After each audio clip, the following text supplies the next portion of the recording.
Everybody, it's time for our guitar bonus lesson, and I thought we would do a song today by one of the most famous rock bands of all time, the Beatles. One of their biggest hits called Here Comes the Sun. And one thing that is a really great resource for guitar players is this website called ultimateguitar.com.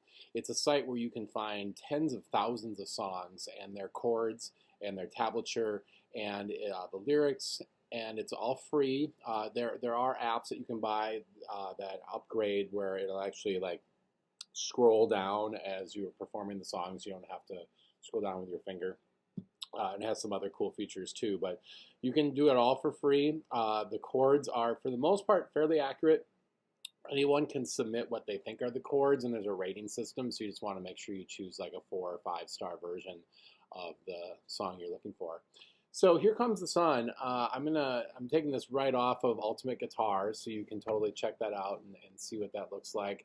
I'm going to use a capo for this song, and if you're not sure what a capo is, a capo looks like this. They come in different shapes and sizes, and you put it on one of your frets to make the chords easier to play for you. So basically, if I put my capo, by the way, to put your capo on, you just squeeze it, and let's put it on 1st fret. What happens when I put it on 1st fret is that all of my chords go up a 1/2 step. So now I'm going to treat, since my capo is on my 1st fret, I'm going to treat this as my 1st fret now, and my 2nd fret, and my 3rd fret. And if I do a G chord, it now goes up a 1/2 step. So it's called a G sharp chord now, or A flat, because G sharp and A flat are the same. If I do a D chord, that becomes a D sharp. Okay, so every chord goes up a 1/2 step in my capo. So that's really handy, because if you have songs that have G sharp and C sharp and a bunch of chords that you're like, I have no idea what those are, you can just put that capo on 1st fret, and then just G sharp becomes G, C sharp becomes C. They all become easier chords. Let's say I'm going to do a capo 2. If I do a capo 2, basically what's going to happen is, let's say I have a song that has a bunch of B and E chords, which aren't the end of the world, but you can make them easier. I'm basically moving them up 2 1/2 steps now. So those B chords would go down 2 1/2 steps. So they'd go from B down to A, and your E chord would go down to D. So now you're dealing with a bunch of A and D chords, which are a little bit easier than doing a bunch of B and E chords. Okay. Here Comes the Sun. I'm going to go way up to capo 7. All right. And I'm going to start with the D chord right here. Okay. So again, I'm treating this as my 1st fret, 2nd fret, 3rd fret. Okay. So I'm going to go ahead and play my D chord. It's going to sound a lot higher than a regular D chord, because actually what I'm doing right here is I'm turning this into an A chord. I've gone up 7 1/2 steps and created an A chord. Okay. And I'm just going to do a basic strumming pattern here where I'm going to do a down, down, up. And if I keep doing that, that's going to be my pattern for Here Comes the Sun. Here comes the sun, da, da, da, da. Okay, and that's kind of a simplified version of it, but it gives you kind of a general feel of how Here Comes the Sun goes, and it's pretty basic. By the way, when we do down and up strokes, we're going to do down strokes as much as we can on the strong beats, which are the quarter notes. So we're thinking 1, 2, 3, 4. Those are going to be my downs, and then the upstrokes are going to be on what we call the off beats, or the and of the beats. 2 and 3 and 4 and like that. Okay, and what we're doing is we're basically doing a 1, 2 and 3, 4 and down, down, up, down, down, up. And we are going to do 2 measures of the D chord. So we're going to go 1, 2, and 3, 4, and 1, 2, and 3, 4, and. Or in other words, 4 down, down, ups, 4 times through that little pattern. Okay. Next chord we're going to go to is a G chord. And we're going to do 2 down, down, ups, or 1 measure. And then we go to an A7. Now, if you're not sure what A7 is, it's your 4th string from the bottom 2nd fret, and your 2nd string from the bottom 2nd fret. And again, 2 down, down, ups, or 1 measure. And then we're going to repeat that whole pattern a few times. So we go back to D, G,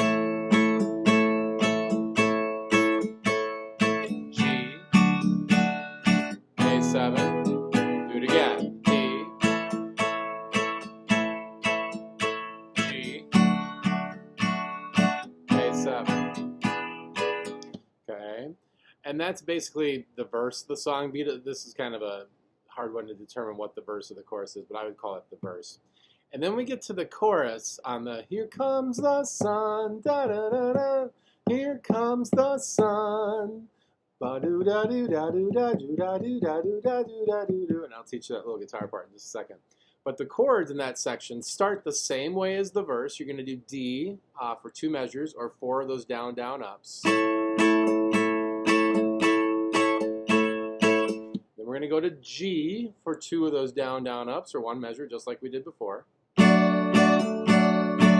But here, we're going to go to an E chord, okay? So we're going to put your first finger on your 1st fret up from the capo, 3rd string from the bottom. And then your 2nd and 3rd finger are going to go on your 4th and 5th string on the 2nd fret up from the capo, a lot like an E minor chord. And we're going to strum all 6 strings. We're going to do 2 times through the down, down, up, or 1 measure. And then we go back to D. And we do 1 measure of D. So to recap that chorus riff, it's going to be G, E, D. Okay, so there you go. There's your chorus riff. And then there's this really cool little tab part. Okay, I'm going to take you through that. So we're going to start with open, 2nd string. Take your, let's do 2nd finger and put it on your 3rd fret, 2nd string, and then open 1st string. And I'm just playing those strings down here. Okay. For the next 3 notes, I'm just going to keep my 2nd finger down on that 3rd fret, same string. I'm going to put my 1st finger down on my 3rd string, 2nd fret. And I'm going to do this down here. I'm going to go 3rd string, 2nd string, 1st string. So going back to the first riff. Sorry. And then the next part, I'm going to lift up this 1st finger and again go 3rd string, 2nd string, 1st string. Okay. So recapping the whole thing to that point. And then I'm going to go on my 2nd string, 3rd fret, take my 1st finger, do 2nd fret, open, all on 3rd string, and then 2nd fret on my 3rd string. So recapping that whole thing then. Put both fingers down, lift up 1st finger, then on 2nd string, 3rd string. And that's that little riff in the middle there. Okay. There's more to the tune, but that's the basis of it. If you want to know more, go to that Ultimate Guitar site. You can look up the intro riff at the very beginning. And there's also a little bridge section where it goes sun, sun, sun, sun, that part. So yeah, so there's a little bit more to it, but that is almost the whole tune. So hope you enjoyed this guitar lesson. For May 8th, and today we're going to be talking about the black keys on the piano, and we're going to be reviewing a little bit about major and minor chords too. But first of all, let me talk about the black keys. So we've learned so far the note letter names of our white keys, and we always start with C, so we find how our black keys are grouped into 2s and 3s. And so I find a group of 2, like these 2 right here, and go to the left of the black key on the furthest left, and that's C. And then the white keys just go up in alphabetical order. So C, D, E, F, G, A, B, and then we get back to C. Okay? So for the black keys are always located in between 2 white keys. So let's take this black key that's located between C and D. This black key has 2 different names. Since it's a little bit higher than the C, it can be called C sharp. Sharp means it's a little bit higher. And the sharp symbol, by the way, is like a hashtag symbol. Okay, so C, C sharp. This note can also be called D flat because it's a little bit lower than D. The flat symbol looks a little bit like a lowercase b. Okay, so again, since it's between C and D, it can be called C sharp or D flat. Let's take the other black keys and figure those out. So this black key right here is between D and E. It's a little bit higher than D, so it's D sharp, and it's a little bit lower than E, so it's E flat. So D sharp and E flat. Then this black key is between F and G, so it can be called F sharp or G flat. Then this black key, the middle of the group of three, is between G and A, so it can be called G sharp or A flat. And then finally this black key is between A and B, so it can be called A sharp or B flat. And just FYI, there are two places on the piano where there's no black key, between E and F and between B and C. So therefore, we very rarely will refer to a note as E sharp or F flat. They actually do exist. E sharp would be F, because there's no black key here. And since E sharp just means go up a note, then you just go to the next white key. And then F, if we go down to F flat, is the same as E.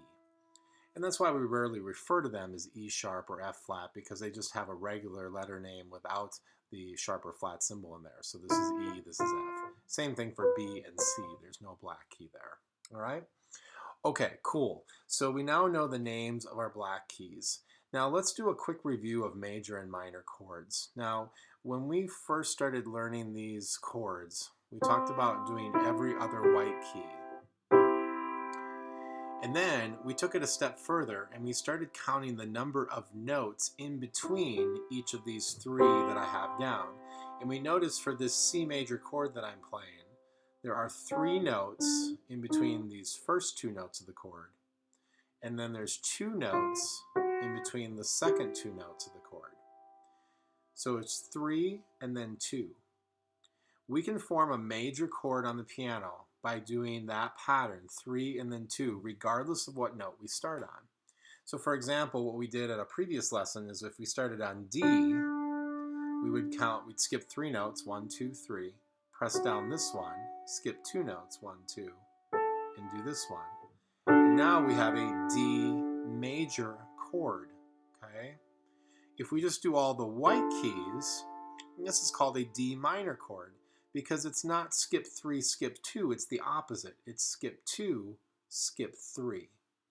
So we call that a minor chord. And minor and major chords have different sounds to them. We usually think of major chords as having a happy, joyful sound. And we usually think of minor chords as being more subdued or sad, or sometimes even angry or fearful. And music has to express all sorts of emotions, so we have different chords to express those emotions. So major and minor. And it's pretty crazy. The difference there is just this one note, but it's totally changing the emotion you feel when you hear those chords. Let's jump up to E. Again, to create a major chord, we're going to skip 3 and then skip 2. So 1, 2, 3, 1, 2. There's my major chord. And to make it minor, skip 2 and skip 3. 1, 2, 3. And there's our E minor chord. Another way to think about this too is once you have the major, to make it minor, you just move this middle note down 1. Or if you have the minor to make it major, just move it up 1. That's an easier way to switch between the two. Okay, let's go to F to make it major. 1, 2, 3. 1, 2. There's my F major. Move this middle note down 1. There's my F minor. And I could continue doing that for each white key, G, A, B, and then we're back to C. Let's do this for a couple of the black keys. Let's say we're going to start a chord on one of the black keys. So let's do the black key between C and D, which we know as C sharp or D flat. You can call it either one. Let's make it a C sharp or D flat major chord. So we're going to skip 3, 1, 2, 3, and then skip 2, 1, 2. So that's a C sharp or D flat major chord. If If I move this middle key down one, it becomes minor. Let's do that for this note right here, which is between D and E. So we call it D sharp or E flat. Let's make it a D sharp major chord. So we'll skip 3. 1, 2, 3. Skip 2. 1, 2. And there's my D sharp major or E flat major chord. If I move this middle note down one, it becomes D sharp minor or E flat minor. Let's do one more. The notes between F and G, the note between F and G, sorry, is F sharp or G flat. Let's make a major chord. Skip 3. 1, 2, 3. Skip 2. 1, 2. There's F sharp major. And we move this middle note down one. There's F sharp minor or G flat minor. And that's how you form major and minor chords starting on any note on the piano. Thanks for watching. Hey everybody, it's time for your bass lesson today, and what I'm going to do is teach you how to play a major scale today on your bass. Woo, high excitement, right? But knowing your scales on any instrument is extremely important. I think it's really important on the bass, especially for those of you who want to learn how to play by ear and be able to play some really cool creative bass lines and just simply understanding how the chords in music work. Understanding what the notes are in your chords is really important. What's cool on bass and instruments like bass, like guitar and ukulele, is that they have patterns. And once you learn the pattern, you can play pretty much any major scale just knowing that pattern. And I'll explain that here after I teach you how to do a scale. I'm going to teach you how to play a G scale today. And in order to do that, we need to find where the low G is on the bass. And the low G is going to be on your 4th string, your thickest string up on top here, 3rd fret. 1, 2, 3. Okay, and I'm going to play that low G, okay, and I'm going to use my 2nd finger up here for that low G. I'm going to follow that note up by going up to my 5th fret, same string, by using my pinky and playing that same string. That note is an A. What's cool about the G scale is it's almost all natural notes. The only note that's not natural is the F sharp, which will be near the end. So not only is it important to know what the frets are and the strings, obviously, but also to understand what note you're playing. So G, 2nd finger, A, pinky. Now we're going to go to the 3rd string, next string down, and we're going to go up to 2nd fret with my 1st finger and play that 3rd string. That's a B. Then I'm going to go up with my 3rd finger and do the 4th fret. I'm sorry. I'm going to go with my 2nd finger. I'm like, my mind switched over to something for a second. No, my 2nd finger on my 3rd fret on that 3rd string. And then back up to my pinky. And that's the D. So let's review what we've done so far so I can recover from my mistake. So we're going to do G, pinky, G, A, B, C, D. And if we're doing frets again, 2nd finger on 3rd fret, pinky on 5th fret, 1st finger on 2nd fret, 2nd finger on 3rd fret, pinky on 5th fret. So there's my first 5 notes of my scale. Okay, the next 3 notes are going to be on my 2nd string, and I'm going to go down to 2nd fret again with my 1st finger and play my 2nd string.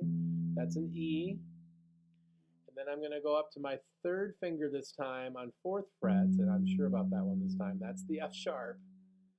And then pinky on my 5th fret again for the high G. So that last 3 notes again on the 2nd string are going to go 2nd fret, 4th fret, pinky, which is different than the string above it, which was 2nd fret, 3rd fret, 5th fret. This one is 2nd fret, 4th fret, 5th fret. So we switch that up a little bit. Okay, whole scale going back down to the G, 3rd fret on my 4th string, then 5th fret, A. Next string down, 2nd fret, we have our B, then our second finger on 3rd fret, there's our C, back up to 5th fret, there's our D, moving down a string, back down to 2nd fret, there's our E, then up to 4th fret, our F sharp, and our 5th fret G. And that's a G major scale, okay? So that's a great scale to practice. Now, at the beginning of this video, I said that these scales are have patterns to them. So you see the pattern here.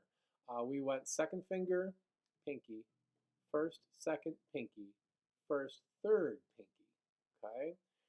That pattern works as we move up and down the fretboard. So let's say instead of doing a G scale, I'm going to move up 2 frets to my 5th fret and do an A scale. So I'm starting on 5th fret now on my 4th string, but I'm going to do the same pattern that I did before, okay? So I'm going to start with my second finger there on the 5th fret this time, then pinky, next string down, first finger, second finger, pinky, next string down, first finger, third finger, pinky. Now I've done an A scale. It's the exact same pattern. So unlike a lot of the woodwind and brass instruments, where every scale has its own unique pattern, on bass, they all have the same pattern. Let's say I wanted to do the scale in between those, the G and the A. This is known as the A flat scale, also the G sharp scale. We usually call it the A flat scale. Okay, so again, I would just put my second finger, now I'm on 4th fret, and then pinky for my B flat, first finger, second finger, pinky, first finger, third finger, pinky. And now I've done an A flat scale. And all I have to do is just remember that pattern. Okay? And again, that comes in really handy. Like if you're a jazz bass player playing bass in a jazz band, it's nice to know those patterns, because then you're not just sitting there on the same note the whole time. You can be doing like a...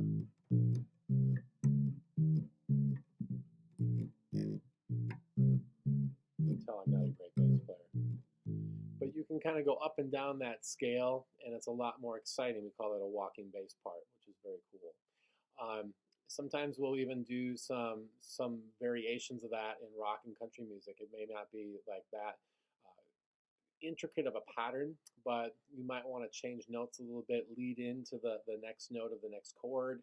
And so by knowing the notes and the scale, that will help you pick notes that are going to sound good. And that's a discussion for another time if I wanted to go more in depth into that, and we may, but that's one of the main reasons why you want to learn your scales on the bass guitar. Thanks for watching.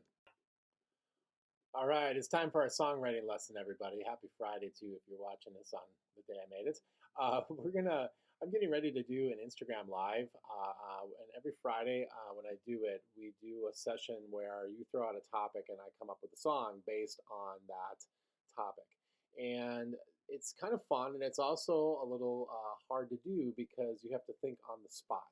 Now, when you're a songwriter, you don't have to usually do that unless you're trying to do it in a funny way like I am, or an entertaining way, which people do actually. It's actually a skill that's kind of neat to have. But when you're thinking about writing a song, sometimes it is helpful to have a topic or something that's motivating you to write a song. Of course, the number one topic in popular music is love of some sort. There are many other topics that you will hear in popular music as well, but that's probably the number one topic. But if we were just to choose a fun topic, and so I can give you kind of an idea of kind of a process you can go through that's maybe not love, because sometimes that's a little bit awkward, especially at the middle school level. So, let's take a topic. I'm wearing a Packer jersey right now, so let's say our topic is going to be football. And if I'm going to write a song about football, sometimes I want to think about a specific thing that is related to football, just like a love song. Maybe there's a specific event or somebody that's provoking you to write that song, or inspiring you, maybe I should say. If it's sad or angry, it's provoke. If it's happy, it's inspire, right? So there's an event or a person that is creating this process in your mind that you need to let out into song. So let's say I'm going to write a song about football, okay? And one of my favorite football events is when the Packers won the Super Bowl in 2010. I was watching with a group of my friends that I had gone to college with, and we had just gotten done with a church service where my daughter was dedicated at church, which is similar to a baptism. My daughter at that time, that was in 2011, February 2011, my daughter would have been about 3 months old at that time. So we'd just gotten done with that church service, and we're going over. So, and my mother-in-law was around, and we had a big cake, and we brought that with us that we had made to share at the party. So it was kind of not just a celebration of the Super Bowl, but a celebration of my daughter getting dedicated at church.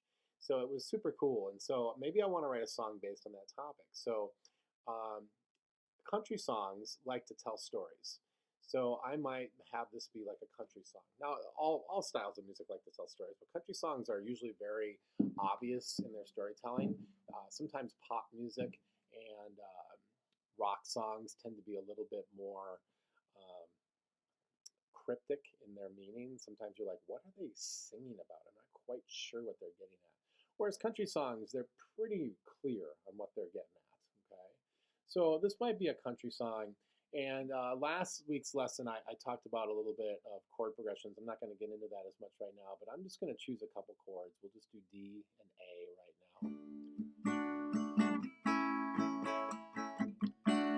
I'll just kind of vamp on those two chords back and forth like you're hearing right now. And then I just might come up with a little story. It was Sunday, going to church today, but not like any other day. This was a special day. My daughter, who was 3 months old, is getting dedicated today. But there was something else going on that I have to say. All right, so that would be like my verse right there. All right. Now, maybe my verse continues. Sometimes first verses can be longer than second verses. Sometimes they're the same. So let's say it's just going to keep going, and I'm going to continue the story. We got to church, and we went up on the stage. My baby girl was being dedicated today. And after the service, saying all the hellos, we got in the car, and you know where we want to go. It's a Super Bowl party on Sunday, where my favorite team is playing. It's a Super Bowl Sunday on a very, very, very great day. Okay, so that led into my chorus. It's a Super Bowl Sunday. And again, that wasn't the best chorus I've ever come up with, but you get the idea. I'm telling the story. I'm now going from that first verse and leading on into the chorus. Well, then I might come back to a second verse where I tell more of the story. My college friends and my family were sitting on the couch and watching the game. This was a great day. It was nothing but lame. The Packers were playing the Steelers that day. It was a very close game. But somehow the Packers pulled it out in the end. Yeah, that didn't rhyme. Was a Super Bowl Sunday. Was a Super Bowl Sunday. And then back to my chorus. Okay. So yeah, total country right there with the storytelling and just kind of the feel of it too with the guitar playing. So there you go. So find a topic, find something that inspires you, and then just start telling your story and come up with an easy chord progression behind it. And that's a great way to go about writing your song. All right. Have a great day, everyone. Thanks for watching. All right, and lastly today for our drum set lesson, as usual, I'm going to attach a description. I'm going to put a link right underneath this video that you should click on. This is playing drum set using body percussion, because again, most of you who are learning drum set don't have a drum set at home. So this is an awesome video put together by one of my favorite organizations in the world. They're called Little Kids Rock. They're actually one of the biggest, if not the biggest, nonprofit organization in the United States. They give instruments to schools who need them. They give curriculum and ideas on how to teach popular music. They are literally just some of the greatest people ever. So this is put together by the Little Kids Rock organization, and it's all about how to play drum set with just your hands and your feet, and getting all the skills down that you will need when you actually play a drum set. And believe me, if you practice like this, you might think this is kind of weird, but it will really help you when you actually sit behind a drum set, because you're developing all the coordination and a lot of the skills you need in order to play an actual drum set. So I hope you enjoy that. Hey, thanks for watching our bonus lessons today. Have a great weekend, and we'll be back again next Friday with some more bonus lessons.